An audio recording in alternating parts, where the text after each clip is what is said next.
Guys, അപ്പം നമ്മുടെ അക്കുഷെട്ടുവിൻ്റെ കല്യാണം തുടങ്ങി. കല്യാണമൊക്കെ കഴിഞ്ഞിട്ട് ഗായ്സ്, നമ്മൾ തന്നെ പറഞ്ഞിട്ടുണ്ടല്ലോ നല്ല അപ്ഡേറ്റ് യൂട്യൂബറാണ് ഞാനെന്ന്. അതുകൊണ്ട് നല്ല വൈകിട്ട് നമ്മുടെ കല്യാണമൊക്കെ പോസ്റ്റ് ഇട്ടിട്ടുണ്ട്, എല്ലാവരും കാണണം.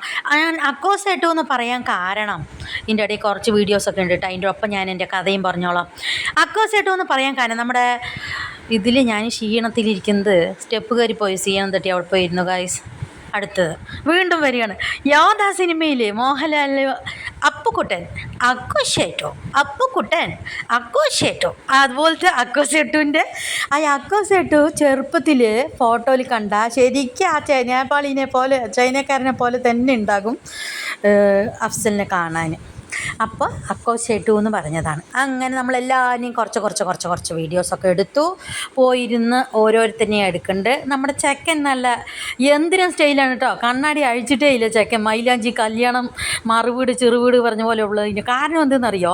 ഈ കണ്ണിലടിച്ച ടാനി പുറത്ത് കാണാതിരിക്കാനാണ് ഗായ്സ്. ചെക്കൻ ഇത് കേട്ടൊരു ഞെട്ടലുണ്ടാകും ഞാൻ എൻ്റെ വോയിസ് കേട്ടിട്ട്. അങ്ങനെ നമ്മുടെ ചെക്കനൊക്കെ പോയിരുന്നു. ചെക്കൻ്റെ ഫ്രണ്ട്സുകളൊക്കെ ഫുൾ ബ്ലാക്ക് ആയിരുന്നു കേട്ടോ. പിന്നെ ഇവനെയൊക്കെ വീഡിയോ എടുക്കണമെന്ന് പറയുമ്പോൾ ഒരു സന്തോഷമുണ്ട് കേട്ടോ. അവരൊക്കെ നന്നായിട്ട് കൈയൊക്കെ കാണിച്ചു തന്നു. നമ്മളൊക്കെ ഇപ്പം യൂട്യൂബിൽ വരുമായിരിക്കും അങ്ങനെ വിചാരിച്ചിട്ട് കേട്ടോ. ഇതൊക്കെ നമ്മുടെ കുടുംബക്കാരാണ്. അപ്പോൾ ഇങ്ങനെ എല്ലാവരെയും വീഡിയോ എടുത്തതാ. സുജാക്കാവൊക്കെ വരുന്നുണ്ട്. ഞങ്ങളൊക്കെ ലൈനായിരുന്നു. പിന്നെ പെൺകുട്ടീനെ ആ ബാക്കിൽ കൊണ്ടിരുത്തിയിട്ടുണ്ടായിരുന്നു. അപ്പോൾ അതിനെ പോയി നോക്കണം. അതിൻ്റെ ഇടയിൽ എൻ്റെ മകൾ ആടിക്കുലുങ്ങിയൊക്കെ വരുന്നുണ്ട്. ഒന്ന് ഫോട്ടോ എടുക്കാൻ നിന്നതാന്ന് പറഞ്ഞപ്പോൾ നല്ല ചന്തത്തിലൊക്കെ നിന്നു. പരിപാടിയൊക്കെ കഴിഞ്ഞ് നോക്കുമ്പോൾ മണ്ഡപത്തിൽ ഇടുപ്പ് ചെയിനിന് തൊലച്ചിരിക്കുന്നു. ഞാൻ ഈ വീഡിയോ കണ്ടപ്പോഴാണ് എനിക്ക് മനസ്സിലായത് അവിടെയാണ് പോയിരിക്കണമെന്ന്. വീട്ടിൽ നിന്ന് വരുമ്പോഴൊക്കെ ഉണ്ടായിരുന്നു. മണ്ഡപത്തിൽ വന്നപ്പോൾ കാണാനില്ലമ്മ എന്ന് മണ്ഡപത്തിൽ ഒരേ കരച്ചിലായിരുന്നു. ഈ വീഡിയോ എപ്പോഴാണ് ഇട്ട് നോക്കണം, ഓ മണ്ഡപത്തിലൊക്കെ ഉണ്ട്, വേറെ എവിടെയോ ആണ് നീ കളഞ്ഞിരിക്കണത് നീതാ പത്തിമ പറഞ്ഞു ഞാൻ. എന്നിട്ട് അങ്ങനെ നമ്മുടെ ചെക്കൻ്റെ പെൺകുട്ടീനെ നമ്മളങ്ങനെ പോയി നോക്കാൻ പോയി. അടിപൊളി മേക്കപ്പ് ആയിരുന്നു കേട്ടോ. നല്ല മൈൽഡായിട്ട് ഒരുപാട് അങ്ങനെ പുട്ടിയൊന്നും അടിക്കാതെ രസമായിട്ട് മേക്കപ്പ് ചെയ്തിട്ടുണ്ടായിരുന്നു. നല്ല ചന്തമുള്ള സാരിയും നല്ല ജ്വൽസുകളൊക്കെ നല്ല രസമുണ്ടായിരുന്നു കാണാൻ. മാഷാ അല്ലാഹ്. പെൺകുട്ടീനെ കാണാൻ അതിനേക്കാൾ ചുന്ദരിയായിരുന്നു ഞങ്ങളുടെ പെൺകുട്ടി. പിന്നെ ഞങ്ങൾ ആ പെൺകുട്ടീനെ കൂട്ടിയിട്ട് താലി കെട്ടാൻ കൂട്ടിയിട്ട് പോകണമല്ലോ, നമ്മുടെ പണിയല്ലേ അത്. പോയവരുടെ നമ്മൾ ചെക്കൻ്റെ കൂട്ടുകാരൊക്കെ പോയി. അതങ്ങനെ ചെക്കൻ്റെ പെരിയമ്മ പെണ്ണിനെയും കൂട്ടിയിട്ട് ഞങ്ങൾ നല്ലൊരു നടങ്കോ സ്റ്റേജിൽ പോയിട്ട് നമ്മൾ അടുത്ത പരിപാടി നോക്കലാം. എന്താ ചെക്കൻ്റെ അമ്മക്കൊക്കെ ഒരു തിരക്കന്നെ കേട്ടാ. ഇപ്പോൾ ഇവർ നോക്കി ചിരിക്കുന്നത്. പിന്നെ ചെക്കന്മാരൊക്കെ ഫുൾ അടിപൊളി.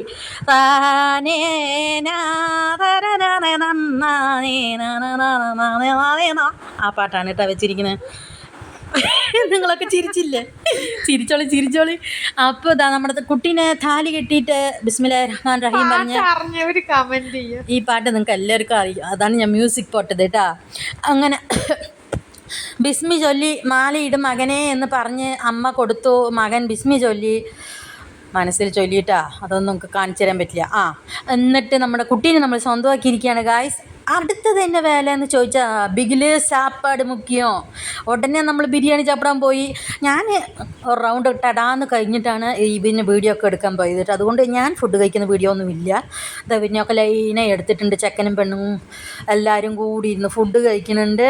ഫുഡ് കഴിച്ച് കഴിഞ്ഞപ്പോൾ നേഹ പറഞ്ഞു, അമ്മ എനിക്ക് ബിരിയാണി വേണ്ട, എനിക്ക് സദ്യ മതി പറഞ്ഞു. അപ്പം നീ സദ്യ കേട്ടോ, ഞങ്ങൾക്ക് വേണ്ടെന്ന് പറഞ്ഞിട്ട് ഞാൻ നല്ല ബിരിയാണി കഴിച്ചു. എൻ്റെ മകളിനെ സദ്യക്ക് പറഞ്ഞു വെച്ചു. സദ്യ നല്ല അടിപൊളി സദ്യ പറഞ്ഞ് അവൾ കഴിച്ചിട്ട് പോയി. ഇടയ്ക്ക് ഒരുപാട് ഞാനും വാങ്ങിച്ചു തന്നു ഗൈസ്. വീഡിയോ എടുക്കാൻ മറന്നുപോയി.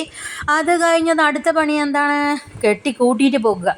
പിന്നെ നമുക്കൊരു മുക്കാട്ടിച്ചീല പറഞ്ഞിട്ടൊരു സംഭവമുണ്ട്. തലയിൽ പെണ്ണിൻ്റെ മാമന്മാർ തലയിലിടുന്ന തുണിയാണ് മുക്കാട്ട് സാരി. അപ്പോൾ എത്ര മാമന്മാരുണ്ട് അത്രയും സാരി കിട്ടും കേട്ടോ. അതൊരു ഗുണമുണ്ട്.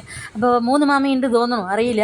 3 എത്രയോ സാരി കിട്ടിയിട്ടോ. ഞാൻ 3 വീഡിയോ എടുത്തിട്ടുള്ളൂ, അതുകൊണ്ടാണ് തോന്നുന്നു. എനിക്കറിയില്ല കേട്ടോ സത്യം എന്താണെന്ന് അറിയില്ല. അപ്പം നമ്മുടെ പിക്കാണ് ആ 3 പേരും കൂടി നിൽക്കുന്നത്. 2 പേരും പെണ്ണിൻ്റെ അത്തം ചെക്കനത്തം കൂടി ഇന്ന് കഴിച്ചു. അങ്ങനെ ഞങ്ങൾ കൂട്ടിയിട്ട് വന്നു. ബൈ.